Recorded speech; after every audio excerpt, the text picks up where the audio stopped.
want you to produce me some cabbage, carrots, and corn. I want you to produce me some green beans. I want you to produce me some lettuce. Can't keep from staring at your nipples.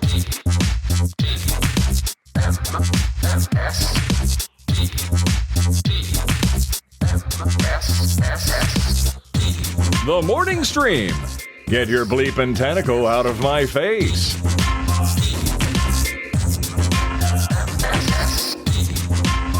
Hello, everyone, and welcome to TMS. It is the morning stream for September 11th, 2020. What year is it? 2025. That September 11th threw me. It made me want to go back in time. I know. All of a sudden, it really creeped up on me. Jeez. It really did. I mean, you know, you and I have both had some pretty crappy things happen in our states that we won't go into. Yeah, yesterday was a little rough, man. It was a rough day. A little rough. Yeah. Kept me up last night, the whole thing. All of it. Just like, look, it was confirmation why TMS and other stuff that we make and create exists. Because y'all need a break from the real world. So that's what we're here for. Exactly. All right. Yes. So community rules is what I always say. Exactly. And we're all here as a thing to distract and entertain and not dwell on the garbage going on in the world. That's right. Close the darkness, open to the light. Me and Brian bring you a little bit of light today. Darn right. And we're here to do it. All right. Also, if you're not a patron, you missed a really great discussion about Alex Ross, the comic artist. Dude is amazing. Yeah. You guys should sign up if you haven't, because it's great. We had a great discussion there. We got a couple things. I wanted to start things off with one of these because it's just a special one-off. Don't normally do this for people, but I'm doing it today. Happy birthday to you. A big happy birthday out to Brandon Bromley. And let me tell you why I'm doing this for you, Brandon. Okay. Because Brandon's wife, and Brandon will hear this, although he'll probably hear it late. They're a little behind. Yeah. That's what she told me. His wife was so nice in her email reached out to me to ask me to do this for her husband. He's a massive fan, loves the show, all this stuff. And she just really wanted to surprise him. And so, of course, what am I going to say? No to her? Are you kidding me? No, it's not really right for the show. Thanks for writing. Bye-bye. Yeah, we're not doing that. Yeah. We're going to, of course, celebrate it. Where are they from? Are they... I didn't get location data. We haven't met them though in person. I don't think so. No, it doesn't. Yeah, it's not a name that I immediately recognize. Don't know the Bromleys, but I'd love to see him next year if they end up coming out. But either way, happy birthday to him. He apparently has just always got us on. She hears us all the time in the house and stuff, and always makes me happy to hear that. So big, huge happy birthday. To Brandon. Cool. Yeah. Thanks for being a listener. And your wife's awesome. She was so sweet in that email. I was never going to turn her down. She could have said, hey, can you, I don't know, paint yourself purple and pee on a muffin? And I'd probably do it because she was so nice. That's how far I'd take it. And, makes for great TikTok content. Oh, too. Yeah. It's the hot new trend, Brian. We got to get on that. That's right. Anyway, so speaking of comic books. I think you need to throw out another birthday really quick before for Monica, for Wicked Kitten. Oh, I didn't realize it, but today is Monica's birthday too. Happy birthday, It's Mom. also September's husband's birthday yesterday. Or really? Today. Okay. I saw it on Facebook and I haven't had a chance to reply to it. Either way, all of you get one. Happy birthday to you. And may none of you get diarrhea. All right. Yeah. It's going around. Make sure that cake is cooked thoroughly. Got my doctor sent us a note, said beware, influenza A is so rough that you'll get all the terrible chest, head, awful congestion, chest infection stuff, but you'll also get horrible long-term diarrhea.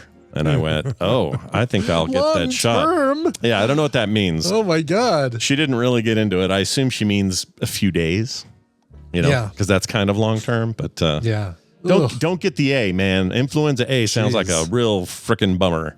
No kidding. Yeah, Jerry, Dr. Jerry, please let us know when the right time is to get that flu shot. Because once again, I'm going to do the combo, do the flu and the COVID shot at the same time. Same, yeah. I think we're doing it Friday, I think is our plan. Are you? I think so. I think Dan or somebody said it was the ones that are out are out. It's ready. It's as good as you're going to get for whatever. Okay. And I think it's not. We're not going to get an updated 2.0 shot. I don't think so, as far as I know. Okay. Okay. But if Dr. Tolbert hears this and it's any different, let us know. Maybe I'll do mine Friday as well. Yeah, we like to have second opinions around here, and usually what it means is if Dan says something, then we'll go to Jerry, and if Jerry says something, we'll go to Dan. That's right. Oh, you know what? I don't want to do it Friday because I've got that big dash thing on Saturday. I haven't talked about that on here, but it's like the Puzzle what are you Pint doing? folks do this thing.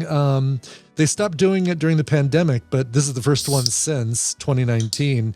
And it'll be the second one that I've done, but it is an amazing race style puzzle competition where you're not really doing trivia, but you're doing these Puzzle Pint style puzzles and going from location to location and walking briskly or jogging or running between them. The whole thing takes place on the Denver University campus this time around. And last time we sailed into the last puzzle before anybody else. Like we were the first ones there. We got the last puzzle. Part of it was assembling a dodecahedron was it a dodecahedron? Was it 12? No, I think it was 12-sided. So what's that? A 12-sided is dodecahedron, right? We figured this out. I think it is because 20-sided was tech. Isosahedron, I thought. Shit.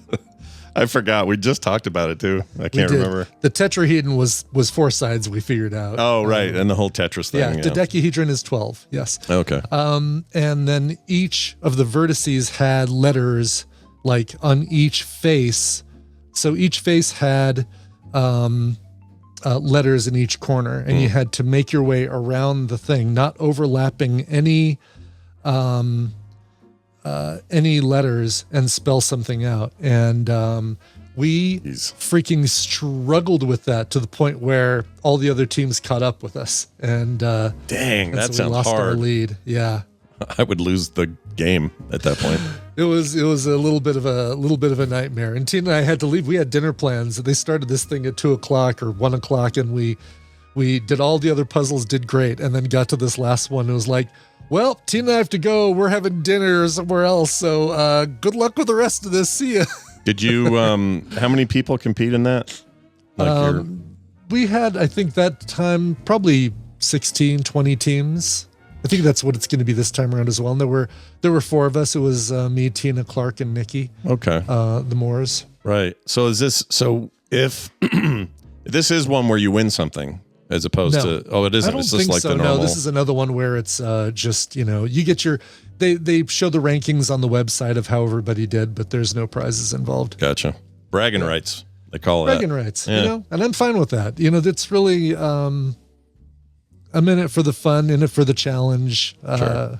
Win or lose, I don't care. Or I'd like to win, but for some reason I conflate the first, because I remember the first time you did this, and I conflate it with the bike thing you did, the drinking bike tour. So in my mind, it's the same event where the drinking. Hold on. Where you guys were like on a bike, or not a bike.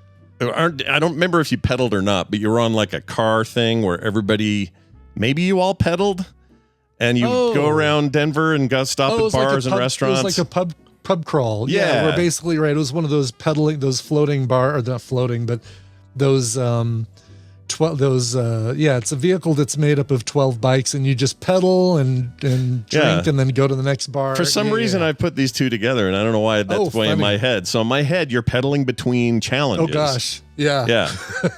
Maybe it's the amazing race part of it. Maybe the part. Maybe. Yeah. I don't know. The drinking. That was the challenge. So you're kind of right. We were pedaling between challenges of like, all right, we have to have another drink at this bar. Okay, all right. Yeah. Did you feel like you got?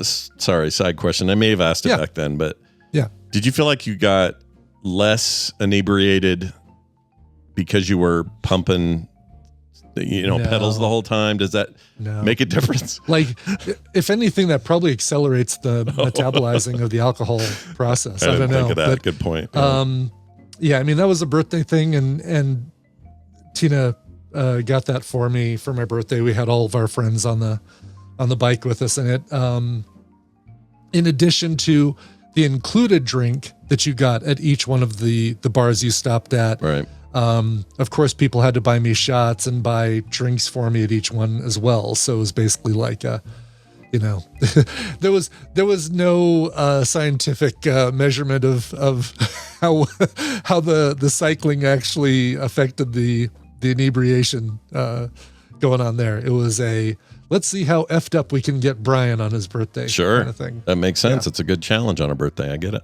It is. Yeah. Well, there you have it. Quick note to Brian. I found some trivia I thought you might be interested in. Been doing some Let's hear digging it. for some videos lately, and I found this, and I thought this would be a good thing for TMS. Martin Goodman. All right, this was Marvel's publisher at the time that Stan Lee approached him with the idea of Spider-Man. He came to him and said, got this character. I want to do this with him. He's a teenager. He gets bit by a radioactive spider. The whole thing. Does his elevator pitch. He was sure it was going to fail and almost didn't run it. He said, here was his reasons. These are quotes that you can attribute to this guy. You can actually find it. This Martin Goodman. This Martin Goodman guy who I don't know what other impact he had on Marvel, but this was his contribution. He said, people hate spiders, so they're not going to like this. Okay. He says teenagers can't be heroes, only sidekicks. The Robin thing, basically. Yeah. And you're in that era of like, you know, Kid Flash or trying to think who DC might have had out by that time. All the Obviously, lads. Batman and Robin. Yeah, you had all the lads like Aqualad and freaking Yeah. Superboy and all that shit. Right. And then he finally says, readers don't want heroes with real problems. Now, that's the part that strikes me as not having a very good forethought for where this was all headed. Right. Because the medium would go very quickly from this very simple, like, I'm here to save you, to let's dig deep into societal issues and have them represented in this art form. You know, X-Men is a veiled version of just the idea of discrimination against any, you know, minority group. But this guy's like, no, it's all about, I'm here to stop the acid from flowing into the city or whatever. And then really it wasn't about that. It was never going to be about that. So this guy was just wrong, dude. He was just wrong. I mean, it was just the thinking this like formula thinking that everybody had, or that the comic book publishers had at that time, that nope, people want an escape. It has to be otherworldly problems. You know, the hero has to be infallible. Can't be, you know, can't have any vulnerabilities. Yeah. And such simple thinking. Yeah, totally. And I know we weren't quite there yet. Like where we are today is very nuanced, but it was going that way. Here's the best part. Stan Lee slipped Spider-Man, the character, into the final issue of Amazing Fantasy number 15. This is 1962. This is how he put it over the top and made them go full book on it. Yeah. He figured the book was already getting canceled. And it became Marvel's biggest selling issue at the time. That's crazy. Wow. So then this Martin Goodman guy was like, okay. I just picture like the Paul Giamatti character in the Howard Stern thing. The Howard Private Stern Parts, thing. Pig Vomit. A guy that just doesn't understand, doesn't know where this is going. Nobody wants shocking stuff in the morning. You're crazy. Yeah. Yeah, and there was there was a bunch of other stuff about, I didn't see the chat's talking about some of it, but he had Ditko draw Spider-Man because Jack Kirby's version was too husky. It looked like was it? Okay, I was wondering about that. I knew, I mean, Kirby was doing everything else at that time. Yeah. He was like, nah, he's too thick. He looked like a middle-aged, garbage man. And he needs to look like a teenager, not a interesting. That's funny. Yeah, so there was a whole thing with that. But anyway, it was a fun little rabbit hole I don't usually go down, but I did there. Yeah, no, that's great. That's great. Love hearing the stuff like that. Let's go down another rabbit hole. This one's called The News. It's time for the news, brought to you by Coverville. I got a very special episode today, and I'm waiting for some information from the person that's involved with it, but last week I went to a recording studio here in Denver, a new recording studio called The Keep, and had a tour of it, and then spoke to the guy that founded it. It turns out, he's been involved in a lot of albums. He used to work at Westlake Recording Studio. That's the place where Thriller and Bad were recorded, Supernatural. Oh, wow. Santana's album. Yeah. This guy's got quite the pedigree. And came back to Denver because that's where he was born, and opened up a brand new recording studio here. And he's got, bands and voiceover work, commercial voiceover work, and audiobooks, things like that. So did a whole interview with him. He also got me some covers to play on the show. But I'm waiting on data on those. Like he got me covers that had no listing as far as who the artist was. Oh, I don't want to just play it and say, yep, there's a cover of blah, blah, blah. And I don't know who did it, but good luck. Yeah. Good luck finding that out. Dang. So I'm just waiting to hear back from him on that. Once we've got that, then I've actually got the rest of the show edited together. So it's going to be one where I'll do it live still. Do it live still, but it'll be me playing the interview, then live playing the songs, then playing more of the interview kind of thing. So, nice. That's awesome. yeah. So there'll still be some audience interaction and a live Twitch component, but don't know when it's going to be. I'm just waiting for that data. Could be right after the show today. Could be later this afternoon. Nice. So all right. we'll Very cool. What an awesome thing. What a great opportunity. Yeah. It was really cool. Like seeing this thing was a really cool tour. Really. So if you ended up with like a local Denver talent that you wanted to do a Coverville Records production of, like could do a record, you could probably work with that guy. I could do it there. And we talked about, I think I talked about on here, the Stranger is going to have its 50th anniversary in a couple of years. And I want to do a track by track thing like I did. It's funny today. The new Spinal Tap movie comes out. Oh yeah. And if you want a free cover album I put together from a whole bunch of Coverville listeners, including Paul and Storm doing Big Bottom, Chance of the Choir back then. Go to coverville.com and look for Open Stage, and then you'll see the download link for the Spinal Tap album. Nice. Got any reviews on that yet? Free music. Got any reviews for that yet? Let's see. Reviews for what? The new Spinal Tap. Oh, the new Spinal Tap movie? I was like, for that album? No. no. I did not invite reviews for the album. 69. It's not great, but it's only 16 reviews, so we'll see. Yeah, we'll see. I mean, as long as they stick, I guess that means they stick every 2 out of 3 jokes. Yeah. Fine with that. I'm okay with that. Yeah. I'm all right with that. Even the worst Christopher Guest joint is still great to me, so whatever. It is. Yeah, that for your consideration. Let me think. Is that the one? That was the one. I was gonna say that's the one with Catherine O'Hara and let me. But it's kind of like they all have that. I can't think of which. That's not the one with the. Oh, it's like the public radio one, right? Public radio, or I think it was. It wasn't folk music. A film and awards. No, folk music was Mighty Wind. That was excellent. I liked Mighty Wind a lot. Yeah. Yeah, I was going to say, I don't think that was for your 2006 film for your consideration, Christopher Guest. Oh, yeah, they did not review well. No, this one did, 53% on Rotten Tomatoes for this one. Yeah, I might eventually get around to seeing it. I think I avoided it because everybody scared me with the reviews, and I didn't want to feel bad about those guys, Yeah. Well, it's a situation where you kind of give it a pass because Christopher Guest is these movies are usually really funny and you can kind of say, all right, maybe that joke didn't land, this one did, and that's less than 2/3. I keep hearing Les Claypool, the founder and bassist for Primus, has something that's basically like a Christopher Guest parody documentary about a fake band, a fake garage band. It's supposed to be awesome, and hardly anyone knows where to find it. I think it's called. Wow! So it's already out. The something Apricot. Let's see. Movie. The band's got Apricot or something in their name. Oh, Electric Apricot. Quest for Festeroo. Which is like a fake Bonnaroo Coachella kind of festival. Yeah, totally fake one. Mockumentary by Primus lead man Les Claypool featuring himself as well as others. Let's see. Movie tells a story. Oh, he directed it. It's wild.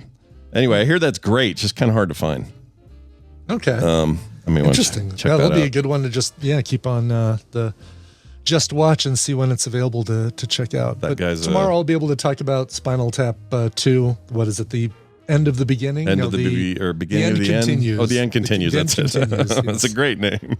It is, yeah. You're seeing that tonight? Okay, cool. Seeing that tonight. Yeah, so quick review tomorrow. Awesome. Check if patrons get excited. We're going to find out what Brian thought of that movie. Mark Zuckerberg in the news because he is suing Mark Zuckerberg. Oh, it's a Zucker fight. Yep, Zuckerfest. It's another hot music festival You coming get a soon. Zucker Punch. It's one of the worst. Zach. I was going to make a Snyder with a Z. I can't do it. Oh, yeah, Snyder.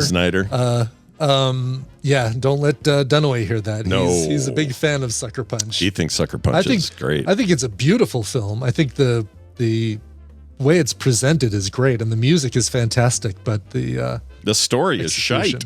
Yeah. Kind of is, yeah. Yeah, the acting's pretty bad, and it's a mess. It's a little flat. Take that, Dunaway. We don't give a shit. Mark Zuckerberg, a bankruptcy lawyer from Indiana, so not the one you're thinking of, Gotcha. has filed a lawsuit against Mark Zuckerberg, the one you do know, CEO of Meta, formerly known as Facebook Incorporated or whatever the hell it was before. Mark Zuckerberg, the lawyer, uses a commercial Facebook page to advertise his legal practice and communicate with potential clients, but his page has been disabled 5 times in the past 8 years since Meta's moderation systems flags, mostly robots. They keep flagging his account as falsely impersonating Mark Zuckerberg, the founder of the company. Yeah, that's definitely grounds for lawsuit. That sucks. Yeah, they should stop doing that. He says this Zuckerberg is not impersonating that Zuckerberg because he too is Mark Zuckerberg. In his legal complaint, Mark Zuckerberg points out that he has been practicing law since Mark Zuckerberg was just 3 years old. This is an older guy. He was the first Zuckerberg. Yeah. And this is what he says. Mark Zuckerberg, the old guy, goes, "It's not funny," he said to the Indianapolis 13 WTHR local station. "Not when they take my money. This really pisses me off," he says. So he's suing him, and he's a lawyer, so he knows how to do that. It's good. Let's hope he doesn't just get like what's the steamrolled with Zucker money, you know? Oh man. Like they can throw so much money at it, just finally pretty much cost can. them too much to fight it. Yeah. Pretty much can. But I mean, how can you argue with that? It's like, I'm Mark Zuckerberg. Here's my driver's license, birth certificate. Quit taking down my store. Yeah. My, they should be able to easily make a deal with a guy who's rare. This is a rare thing. Yeah. You're not going to find 50 Mark Zuckerbergs. You're going to find one. Yeah. So just get in there and make an exception. You know, it's a little bit like this. Actually, I was impressed. You know, the other day we did the Apple thing and YouTube got all mad at me. Yeah. Yeah. So they issued me a warning, said it was a potential strike. They were going to go through the review processes or anything I wanted to say before they did that. And I said, I saw loads of streams go all the way to the end, full screen, that didn't have any takedowns, and yet we did. I'm confused by that. Also didn't know that a co-stream with commentary was a problem because I've done plenty of those. So is it just an Apple thing? And I basically said, I have no problem deleting it or not doing this again. I just am trying to get clear on the stuff. Understand why. And they came back. I thought I was talking to robots, and maybe I still am, but it came back and said, we've seen your thing. We're not going to issue a strike because we think what you said added some much needed context. And so it was actually kind of empathetic and weird. If it was a robot, I'm impressed.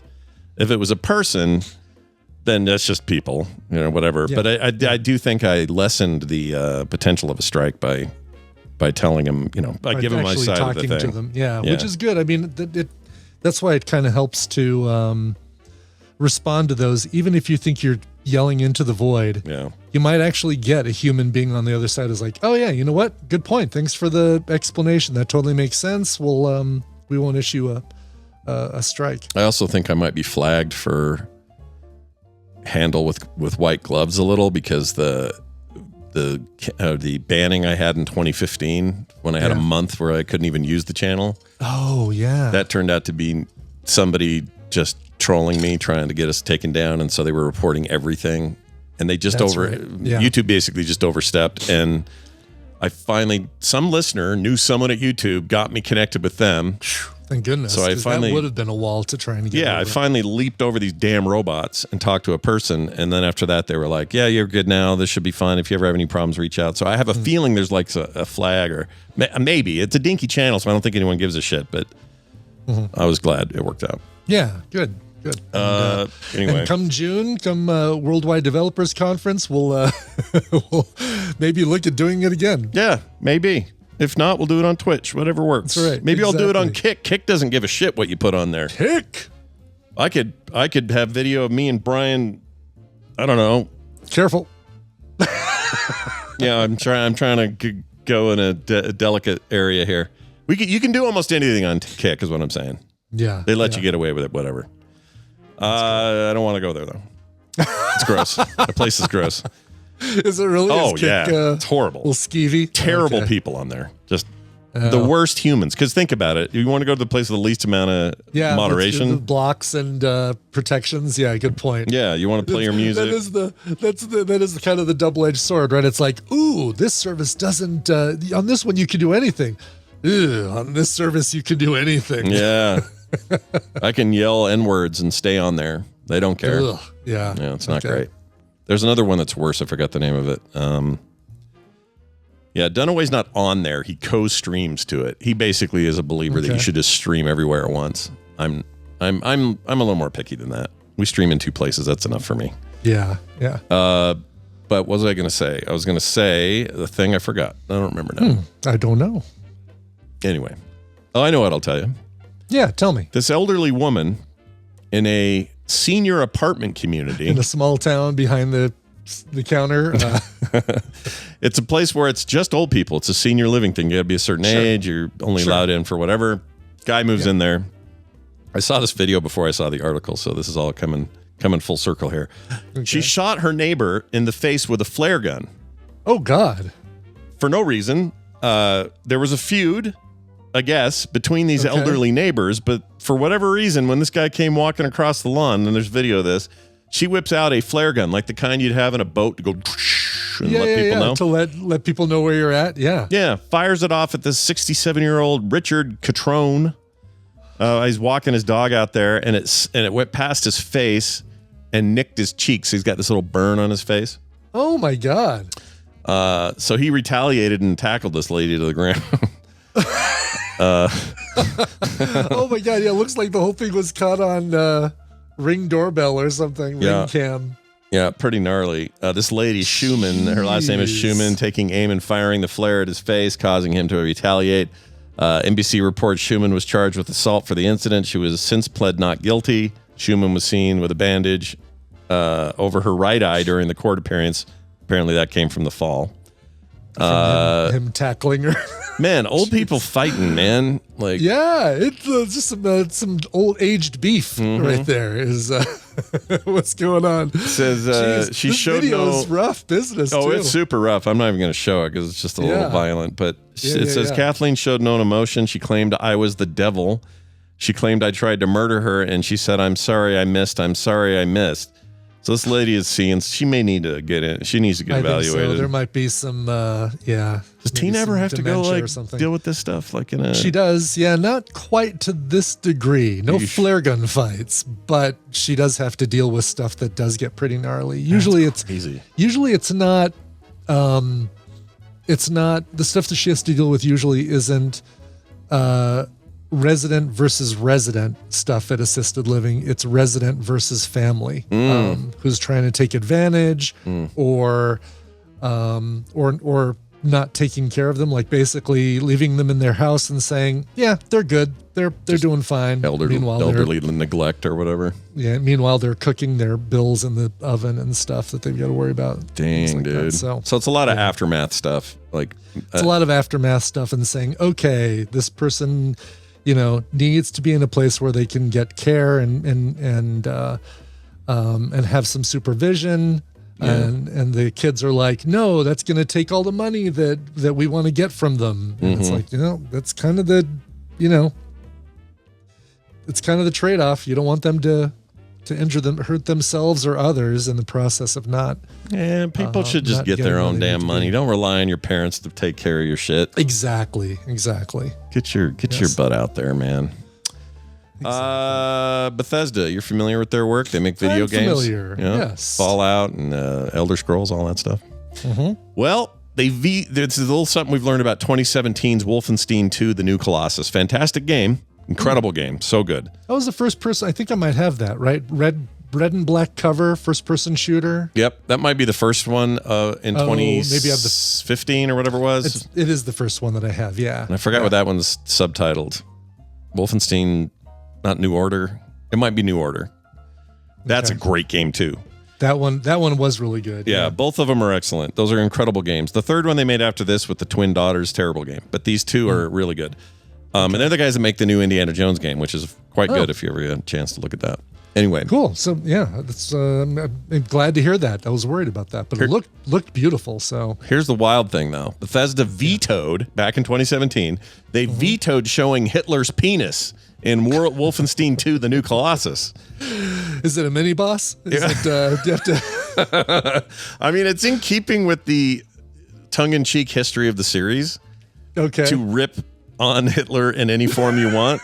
Like in the original Wolfenstein game, he's Mecha Hitler. He's got machine guns on him and all this shit. I don't think I got to that level or got that far in there. I mean, it's ridiculous and over the top. And BJ Blazkowicz, the hero of the game, who, if they make this movie, and they are making a Wolfenstein movie. Yeah. If they don't get that dude from Reacher as BJ Blazkowicz, they've failed. They've failed. Super buff dude. Yeah. He's just got the face, everything. He looks like the game character. I don't know why they wouldn't even just do that. Jack Reacher, that's what I meant to say. What did I say? Reacher? Yeah. Reacher. You said Reacher. Isn't the show's called Reacher, isn't it? Is it just Reacher or Jack Reacher? I don't even know. I think it's just Reacher. Maybe. I thought it was too. Maybe not. Reacher, I barely knew her. Moving on. Yeah, that guy is massive. Like how he's not been tapped by the MCU for something, it blows my mind, or by James Gunn for something in the DCU. Yeah, I feel like it's timing because his star really rose real quick and it's been recent. So maybe there's there's a time where we'll see something. He should be. I mean, he's had good discussions with Gunn and them about being the new DCU's Batman when it comes to the main timeline, not the Matt Reeves separate thing. Right. I'd be down for that. Totally be. Yeah, that'd be great. Yeah. There was I only heard part of it, so I'm going to try and find it online or on the Sirius app and listen to the whole thing. But yesterday, Stern interviewed James Gunn, and they talked all things DCU and about Mr. Mxyzptlk and Batmite and some of these. They have apparently a very dark Clayface movie coming out. Yeah, getting made right now. There's behind the scenes footage of the actor running through the street holding his face like something's wrong. Yeah, I assume he's turning into Clayface. Very different from the Harley Quinn representation of Clayface. Oh yeah, which is unfortunate, but also I assume we want something. Is it a show or is it a movie? Something. I can't remember. I thought it was a movie. Is it a show? Maybe it's a movie. I don't know. I can't remember what I read. I could have sworn it was he was talking about a movie, but maybe not. I mean, Clayface is. You can go dark with Clayface. There's definitely some stuff to do there if you want. Third movie in the new DCU. So. Right, Mike Flanagan is writing it. Yes. That's so cool, dude. That's really cool. Name something Flanagan did that you didn't enjoy and you can't do it. It's not possible. What's going to be the second DCU film? Is that Supergirl? I think so. Okay. That's already a done deal. They've locked that contract in. It's already filmed and everything, right? Or they're working on it. I think it's just it's greenlit. So I think they're gotcha. Okay, just making it. Yeah, we need a dark and gritty Gumby movie. Says Rufus T. I'm loving it. Yeah, I mean whatever. Clayface. Give me some Clayface. I mean, James Gunn has not done us wrong. So yeah, not yet. Well, hold on. Okay. Did I see? No, I haven't seen Slither. Is that supposed to be good? I haven't seen Slither either. Should film sack this holiday, this Halloween. We should squeeze that one in. Okay. Never seen it, but I want to see if it's as good as everybody. Some people love it. Some people hate it. I'll get Randy on the horn right now. Randy. Oh, Brightburn's not very good. That's right. Brightburn. I didn't see Brightburn either. Yeah. Slither's good, says chat. I always hear mixed stuff. Ooh, it's got Rooker. I think Slither also has Raylan Givens in it. I think. Oh, really? Okay. Yeah, it plays a cop in there. Something. Justified. Do we need to throw Brightburn on our list then? I mean, I'd be all right with it. Yeah. I'll watch crap as demonstrated by most of what we've seen this year. I'll watch some crap. Yeah. 57% on Rotten Tomatoes. So not. Oh, he co-wrote it and produced it. He didn't direct it. He didn't direct. Oh yeah, David Yarovesky is producer or director on Brightburn. I like first question. Is Brightburn an evil Superman? I love the people always ask section on Google. I mean, the idea of Brightburn is right? It's supposed to be. It's more. It's what's the comic that is it Irredeemable? Is that what it's based on? I don't think it's based on that, but it reminds me of that, where it's like, or it's a lot like Homelander. Really, it's like, except Homelander's more Homelander. The Homelander thing is very political and stuff. The way that works. Yeah. Whereas Irredeemable, the guy's just horrible. He's just killing everybody and is not. He used to be a Superman type, but then he just lost his shit, and now he's just killing everybody and all of the other, and just creating mass, destruction and killings and things. And then the existing their version of a super team or who's left of a Justice League type team are all trying to pool their resources to take this Irredeemable dude down. That comic's great. Sounds really good, actually. Yeah, it's really freaking good. It should be I imagine it's got to be in the Comixology app, so I can. I think so. Yeah, it's originally IDW, or it's not a mainstream publisher, but it's quite good. All right. Well, maybe we'll also talk to Randy about putting Brightburn on the schedule too. Yeah, that'd be all right. I mean, like Randy controls it. He doesn't control the schedule. He's not the boss of us. You could go put it on there right now if you wanted. I could do it right now. We could give access to Joe Guyard. I just don't want to mess up Sacktober. No. Sacktober's a tradition, man. We love it. It kind of is. I don't want to interrupt that. Yeah. It's beloved. Anyway, you can't. They made it. Penis. You can't see Hitler's penis. You can't see it. They originally were going to do it though. You were going to be able to see it. It was going to be a big jokey joke, and then they quit doing it. So. Coming out of the shower. Oh, you caught me. Oh no, jawohl, mein penis. He would say. All right, we're going to take a trip from news to a trip to what was going to be windy, then it wasn't going to be windy, and then it was going to be windy again. Because as of last night, she's like, oh, I don't leave till late in the afternoon. I'm still good for the show. And I said, oh, okay, no problem. We'll do that. We can shift gears. And then she texted me about 5 minutes ago and said, I need to bail. I thought I'd have time, but I'm running way behind on everything. Can you cover for me? So we're doing Call Now again. All right? That's fine, too. Like we thought yesterday, we're doing it now. And if you're standing there saying, what? Well, let me tell you. We're going to do this. Call now. Here's how it works. You guys send me a DM in Discord. I am Frog Pants on Discord. You can find me on you can find me no matter where you are. But if you're on our server, it's super fast and easy to just grab me and message me. Send me a quick DM and say, yeah, I'd like to talk to you guys. And if you do, then I will send you a link to join the call, and then you can come in and we can talk to you. And you can ask any questions in this segment of the show that you want. All right? Totally. We will answer everything you ask. As close to accurately as humanly possible. Yes. If I don't know a thing, no problem admitting it. Brian doesn't know. He doesn't have a problem admitting it. No. If we screw up, you guys will clear it all up on Friday with your actuallys. With your actuallys. Yeah. TRPW, you gave us a actually to a thing that we didn't need a actually on. He was commenting on us talking about aluminium during the Apple thing. And he gave us a actually of like, well, this is the appropriate way to say it when you're addressing an international audience. Like, I don't think we disputed anything about that. We were just laughing about Jonathan Ives' pronunciation of aluminium. Yeah. That's it. You know what I hate about the aftermath of Apple events is the constant stream of I hate the orange. If Steve Jobs is rolling in his grave, if I have one more person tell me what they think Steve Jobs thinks as a corpse. Sure. I think that orange is cool looking. I like that color, but I'm also an orange. I like orange in general, with one exception. Yeah. There's one piece of orange I don't like. Yeah, that's a very artificial orange too. Yeah, but normally I like me some orange, and that's some orange I can live with. Yeah. Okay, let me get. It looks like we got Raven on the line. Hello, Raven. How are you? Cool. Oh, hello. How the heck are you? I'm good. How are you? Good. You know what? I haven't mentioned this. I should mention it now. You guys sent Brian and I a game. Yesterday. And I got mine right here. Very excited about this. I haven't played it yet because Kim hasn't been here. It's a 2-player game. Carter's been sick, and Kim's been at my mom's. Keeping watch.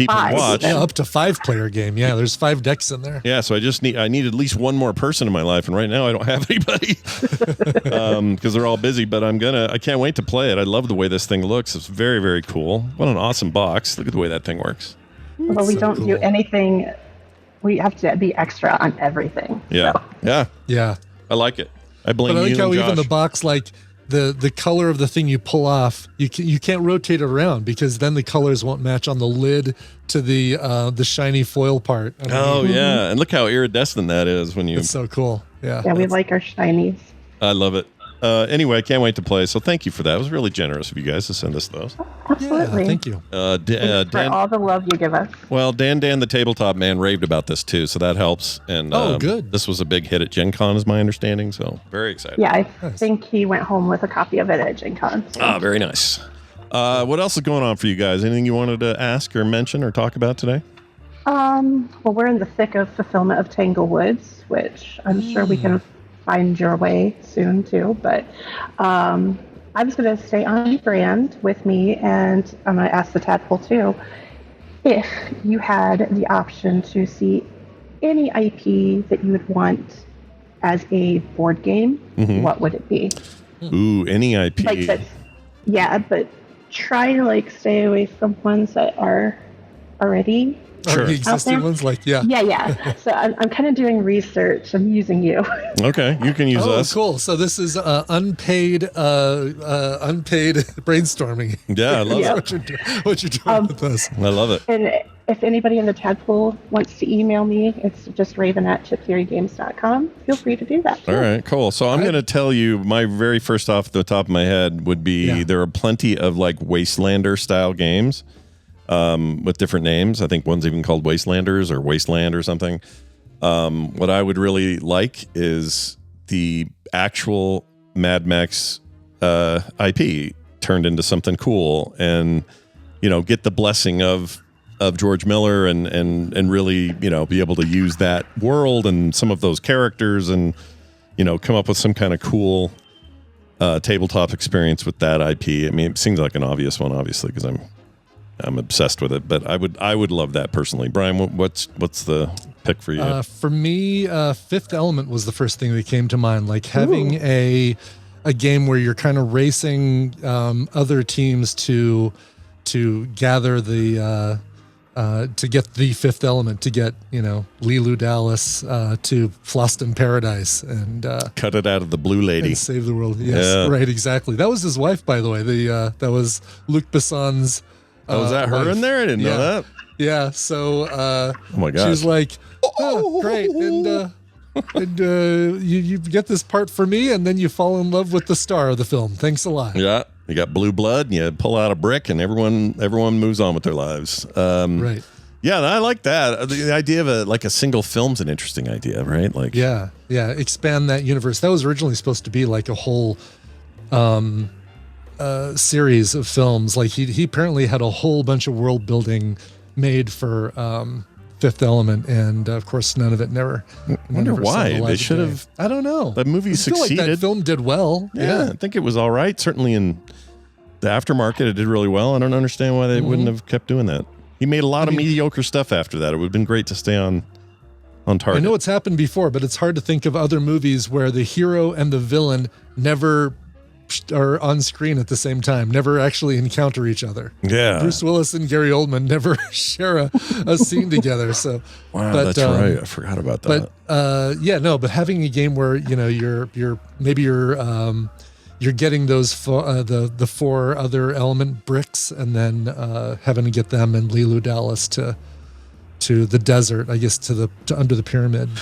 I like Ambassador Domo's idea. You have a trilogy now, Knives Out, like a Knives Out based game would be cool. Oh yeah, Perfect for board games, doing mysteries when does and that stuff. new movie come out? Pretty quick, I think. Cool. This winter or something. And it's going to theaters nice. first, so or maybe it's theaters and Netflix same time or something like that. Interesting. We have plenty of opportunity with skinning like our 20 strong games and making new variants of that. With this type of thing. So getting that feedback to our dev team is important because we want to get out there what people want to see. Yeah. And not, always what we think is good. Ooh, a Tron game would be cool. KT Data's right. That's a good one. IP. So I'm trying to think of something like, if you think of like the size of Marvel and Star Wars, it includes a ton of options, right? Yeah, There is. yeah. What's another tier like that? Lord of the Rings is like that too. There's several Rings of our is huge, and there's so many games. there's several of our fellow publishers that already have rights to Did you do a Born Identity kind of a thriller sort of game, or like a James Bond game? James Bond style thing? Yeah, with. I mean, you'd want to do something that's kind of got some hotness right now, right? You'd want to do something that, Yeah. and Bond's having a moment, or will be soon. We have a very big Bond fan on our team too, so cool. That's There good you feedback. Yeah, that'd be great. I don't think the Broccolis are in charge anymore, so you might have smoother Yeah. negotiations on that. I don't know how the new group is locking down the IP use, but that would be really good. Yeah, There's a new Bond video game, Blink, but not. We're talking board games here. yeah. The new Bond video game is IOI. The what do you call them? The guys that did Hitman. It's looking real good. Oh, Yeah. cool. Yeah, can't Dungeon wait for Crawler Carl is a great idea, and that doesn't even have any other media other than the book so far. So that would be really cool. That's one of the ones that it's been on our lips too. Short list kind of thing. Yeah. Oh, I know one. I'm going to be selfish about this. I'm in the third book again, my second read of the First Law trilogy. I've talked about it before. Yeah. By Joe Abercrombie. I would love a First Law IP based board game experience, and you could even do, the initial one is called The Blade Itself, and then there's these aspects of the following two novels, which is Before They're Hanged and The Last Argument for Kings. Those two books could be great add-ons as game add-ons, but even if it was just his new Devil's book, which has already been picked up for movie rights, any of his work, I would chew that up, man. Oh my gosh, that'd be great. That'd be cool. Talk to Joy Abercrombie, see what he says. I was scanning the chat and I saw Icor said something about a Mistborn game. Now, Brotherwise did just put out a wonderful deck builder. Josh, correct me if I'm wrong if it wasn't Brotherwise, but there is a brand new Mistborn deck builder that I highly recommend that you guys go out and check. Sanderson, the Sanderson Mistborn trilogy, or however many books there are. There's way more than a trilogy. I need to read those things. Yeah. It's like Josh is in the middle of all of them. So it's his Wheel of Time level of like expansive universe stuff, and it has earned him the biggest effing house in Alpine, Utah you have ever seen in your life. My gosh, Really? Wow. he's loaded. Still seems like a pretty nice guy though. Well, there you go. Very cool. I hope that helps. And if you get any other thank feedback, give us your email one more time. People can send you more feedback. just Raven at chiptheorygames.com. Chiptheorygames.com, everybody. Raven at, and we'll if we think of anything else, we'll tell you. That's what we'll do. Yep. Thanks for having me. Yeah, it's good to have you. Tell Josh to, I don't know, take you to lunch or something. I don't know. All right. Love you guys. See ya. Bye. See. That was Awesome. nice. All right, Brian. Turns out, because that was a long one, we're gonna go straight to some emails now. That was our call now. Well done, everybody. We got a call and it worked out. Also, not too many other people are feeling I was going to give you a little trivia, not really a trivia question, but maybe, we are really close to. We can try it. You just have a question, I can do it. You want to do it? I'll give you 60 seconds. I'll put 60 seconds on the clock. Other than, of course, your main guys, your Christopher Guest, Michael McKean, Harry Shearer, Rob Reiner. Yeah. The original This Is Spinal Tap had a ton of cameos by other big names at the time. How many can you name? I can name Paul Schaefer. I can name. Do we count the director Carl Reiner or no? I already included him. Did you say him? Okay. Yeah, I said him. Oh gosh. Were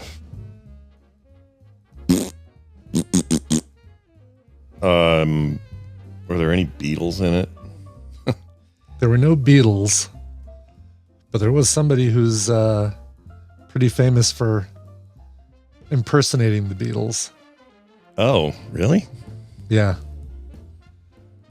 Oh shit. Impersonating a Beatle. That might throw you further off than. That's really weird that I can't remember. I loved this movie. Why can't I think of anybody but Paul freaking Schaefer? I mean, his is great.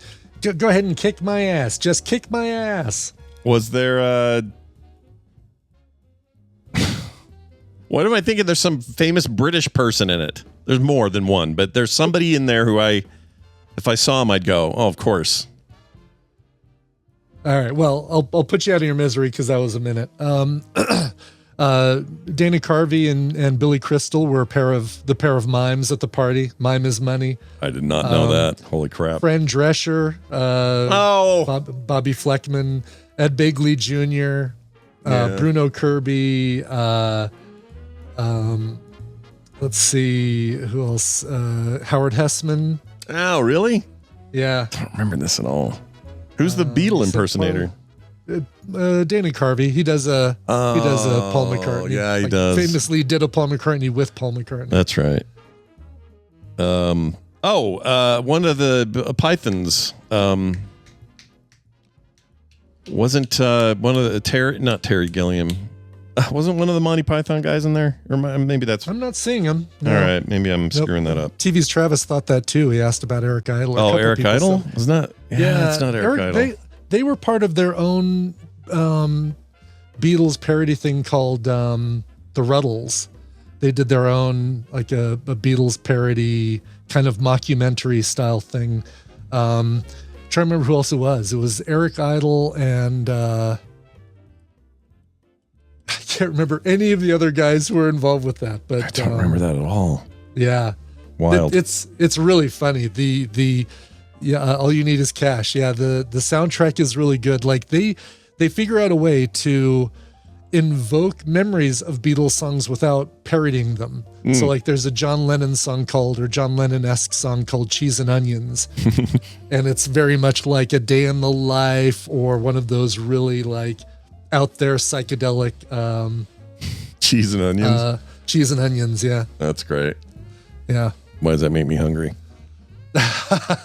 Anyway, all right, let's get to emails. All right, let's do it. We got a couple of these here. Whoops, my news thing played. That's fine. Aradow says, worked at a zoo. People constantly asked if the gators were real. One adult even whispered, convinced they were animatronics because some sunbathing gators barely move. Later, I don't know, one adult even whispered, convinced they were... Whispered. That's a weird way of saying that. Yeah. Anyway, later overheard a student tell her friend with full confidence that the ducks have 4 feet. The public can be hilarious and clueless sometimes, but it gave us endless stories and laughs. Love the show. Man, I would love to have worked at a zoo at some point in my life. No kidding. That'd be fun. Why does that sound fun? It's stinky. It's a lot of work. You probably don't get paid great. Yeah, but you're dealing with your real customers are the animals themselves. And you just got to make animals happy. Yeah, you've got paying customers coming through the doors, but really your job is to make sure the animals are well taken care of. Yeah. So. Yeah. And I assume some of the like veterinary types or the specialists, they get, that's a different kind of job. They get paid real good money. That would be, right. But the ones just feeding and cleaning, I have no idea. I just think I've always found it interesting. Like I never saw that We Bought a Zoo movie or whatever it is with the Matt Damon thing. I never saw it either. People told me to avoid it, but the concept of let's get a zoo and try to run a zoo is interesting to me. I don't know. Mm-hmm. Never going to happen. We got a call from Dave Nelson in Canada about Marvel stuff, and he says this. Hey, Shockwave and Beast. This is Dave from Ottawa, Ontario, Canada. Just checking in to tell you that I've really been enjoying all the Marvel talk recently. I don't know why it's been a thing lately. Maybe because the Fantastic Four and Superman is coming out, but I really love Brian's perspective on Marvel and just his breadth of knowledge when it comes to the characters and the stories and all that kind of stuff.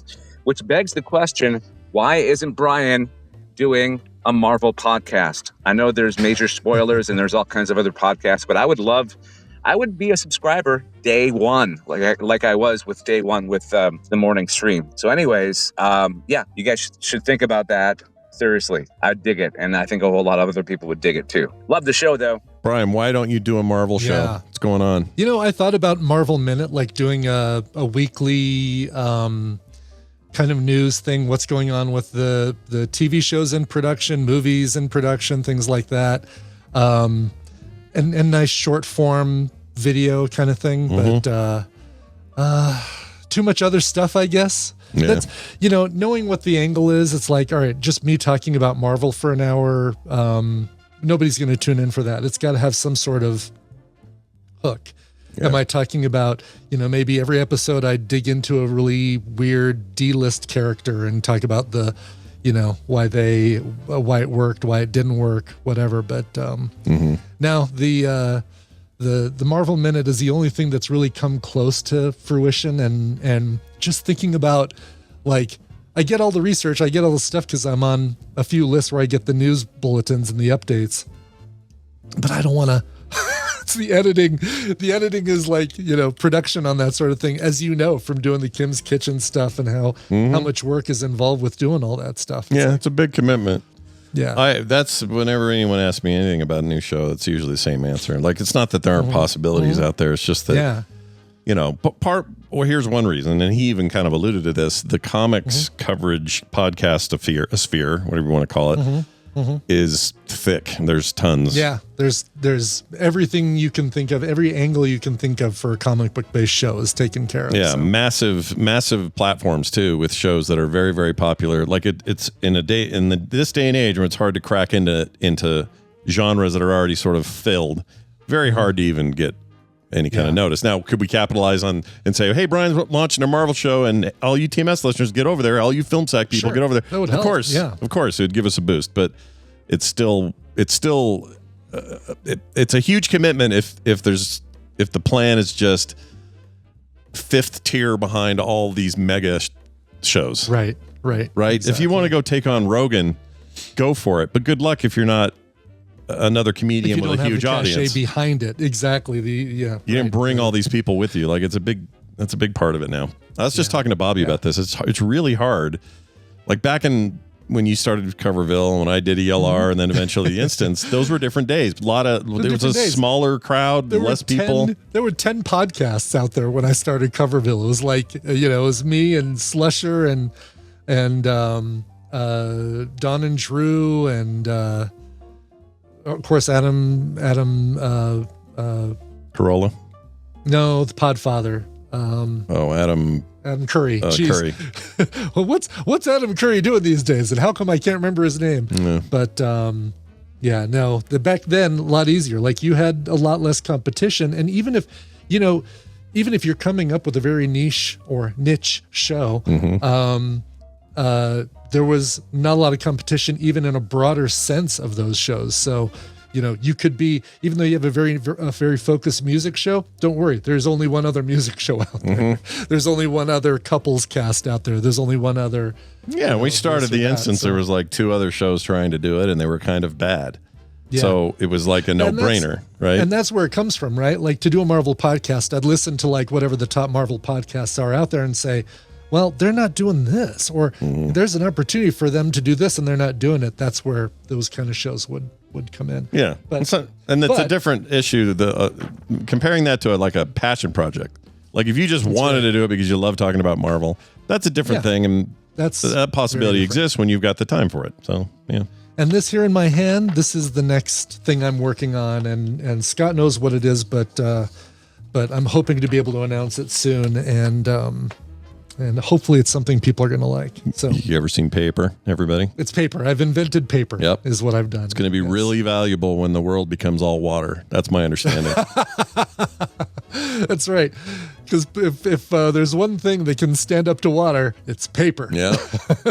Yeah. That's a funny thing about it. I guess it does make it, in that movie, the context is, if you've got paper, you've got the most rare substance ever. Right. And I guess it's rare because it doesn't last well in water. So the only paper that survives, it was in a bottle or it was in a tight little thing. But it's so freaking dumb. Yeah. But I love that movie. Gosh dang it. Can't take it away from me, people. That's going to do it for us. Frogpants.com/TMS has all the ways to contact us, find all the things, request your songs, birthday requests for dedication songs, all that fun stuff. Everything we do, it's right there at frogpants.com/TMS. Brian will let you know when he goes live after he's got what he needs for his show today. I actually heard from the guy during the show. I haven't looked at the email, but I saw that he replied to me and he's got information about the song. So there will be a Coverville probably around 10:30, and you'll get to hear my interview with Jeff Kahn. Jeff worked with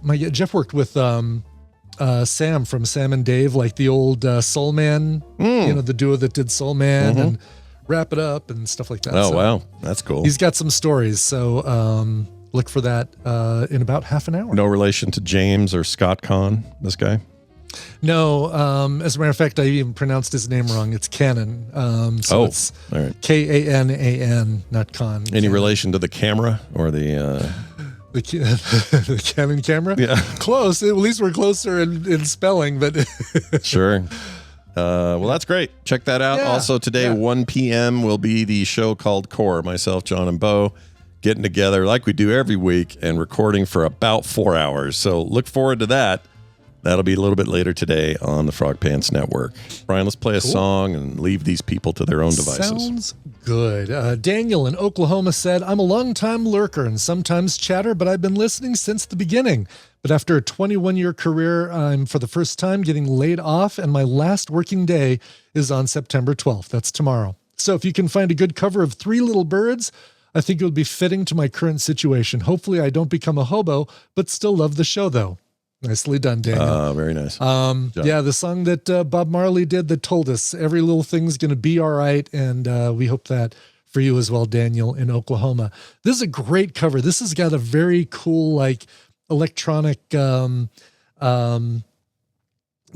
vibe to it that I think just amplifies the message that Marley was saying when he wrote this. The album is called Some in the Sky. Here is Aura and Three Little Birds. This show is part of the Frog Pants Network. Yes. Get more at frogpants.com. They're delicious.